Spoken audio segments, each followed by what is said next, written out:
Hello বন্ধুরা, welcome back. চলে এসেছি নতুন একটা ভিডিও নিয়ে। আশা করি তোমরা ভালো আছো, সুস্থ আছো। খেলা দেখো, খেলাকে সাপোর্ট করো। আর আমার ভিডিওগুলো যদি তোমাদের ভালো লাগে তাহলে কিন্তু তোমরা লাইক, কমেন্ট, শেয়ার করতে কিন্তু একদমই ভুলো না। তা চলো ভিডিওটা এগোনো যাক।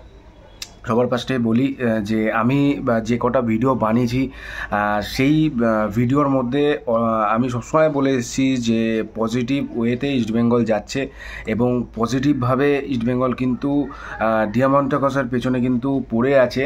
সেটা প্রায় বলা যেতে পারে যে সেই কথাটা কিন্তু সাকসেসফুলি হলো।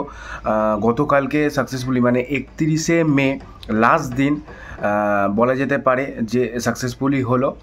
80% ইস্টবেঙ্গলে সই করে গেছে। 20% কেন বললাম যে অ্যানাউন্সমেন্টটা যেহেতু বাকি আছে তার জন্য 20% বললাম। বাট প্রত্যেকটা ভিডিওতে কিন্তু আমি বলেছি ডিয়ামন্টাকসের ব্যাপারে কিন্তু ইস্টবেঙ্গল পজিটিভ ওয়েতে যাচ্ছে। এখানে অনেক কমেন্ট এসছে যে ভুলভাল নিউজ বা আরও অনেক ধরনের এক্সেট্রা নিউজ যে এরকম খারাপ খবর বা, কিন্তু আমি বলে গেছিলাম যে ডিয়ামন্টাকসের পেছনে ইস্টবেঙ্গল আছে এবং ডিয়ামন্টাকসকে যে কোনো প্রকারে কিন্তু ইস্টবেঙ্গল চায়। আরও দুটো প্লেয়ারকে কিন্তু যে কোনো প্রকারে ইস্টবেঙ্গল চায়। আরও ভালো কিছু নিউজ বলা যেতে পারে, যেই নিউজগুলো ডিয়ামন্টাকসের নিউজের পরেও কিন্তু আসতে চলেছে এবং যথেষ্ট ভালো 2-3টে সাইনিং, যেই সাইনিং দেখার পর ইস্টবেঙ্গল সমর্থকদের এটা মনে হতে পারে যে এবছরে ইস্টবেঙ্গলের টিম শুধু ACL, ISL, super cup, Durand cup যে কটা মোটামুটি টুর্নামেন্ট খেলবে সেই টুর্নামেন্টের প্রত্যেকটা প্লেয়ারের ব্যাকআপ কিন্তু রাখবে এবং যথেষ্ট ভালো রাখবে। সামথিং আমি বলছি যে প্রভাত লাকড়া যদি লেফট ব্যাকে খেলে বা নিশু কুমার যদি লেফট ব্যাকে খেলে, তার যে বিকল্প হয়তো তারা নাও থাকতে পারে, অ্যাভেলেবেল নাও থাকতে পারে, কাটের প্রবলেম হতে পারে, চোট প্রবলেম হতে পারে, তার পরিবর্তে যে প্লেয়াররা আসবে সেই প্লেয়ারগুলো কিন্তু যথেষ্ট ভালো এবং কোয়ালিটি প্লেয়ার হবে।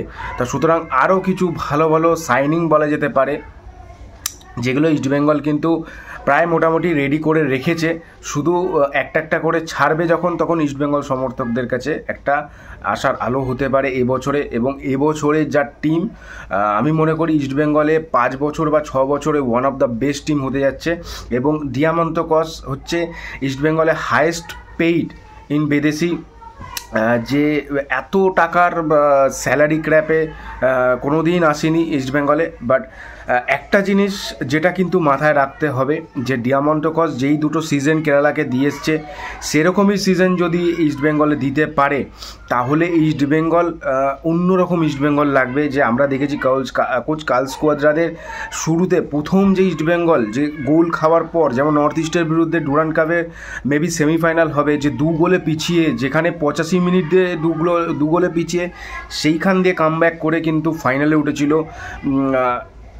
যেই টিমটা দেখেছিলাম তার থেকেও ভয়ঙ্কর টিম কিন্তু দেখতে যাচ্ছি। তার সাথে মাদি তালাল আইএসএলে মোস্ট অ্যাসিস্ট রয়েছে এবারে এবং ডিয়ামন্টাকস মোস্ট গোলস করার।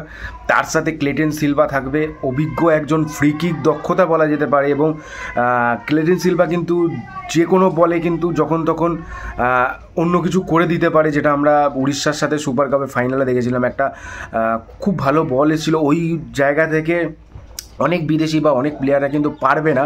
তা সুতরাং ক্লেটন কিন্তু মাথা ঠান্ডা করে ফিনিশ করেছিল। তার সাথে সাউল ক্রেসপো, হিজাজি মাহের, তার সাথে নন্দা মাহেশ এবং সায়ন ব্যানার্জি এবং পিবি বিষ্ণু, সিকে আমান, আরও অনেক প্লেয়ার, ইয়াং ব্রিগেড থাকবে। এবং অ্যালেক্স সাজি কিন্তু ডিল প্রায় হয়ে গেছে, সাইনটাও হয়ে যাবে, অফিসিয়ালি হয়ে যাবে। অ্যালেক্স সাজি, অ্যালেন সাজি ভাই স্ট্রাইকার, অ্যালেন সাজি কিন্তু স্ট্রাইকারে খেলে এবং অ্যালেক্স সাজি কিন্তু সেন্টার ব্যাকে খেলে। এই দুটো প্লেয়ারকে কিন্তু সাইন করাচ্ছে এবং কাল ম্যাকিউর পেছনে কিন্তু ইস্টবেঙ্গল পড়ে রইল। কালকের থেকে কিন্তু শুরু করে দিয়েছে কাল ম্যাকিউর পেছনে এবং কাল ম্যাকিউকে সাইন করানোর জন্য কিন্তু এগিয়ে সেভিয়ার গামা তার সাথে কথাবার্তা বলছে, তাকেও কিন্তু অ্যাপ্রোচ করছে।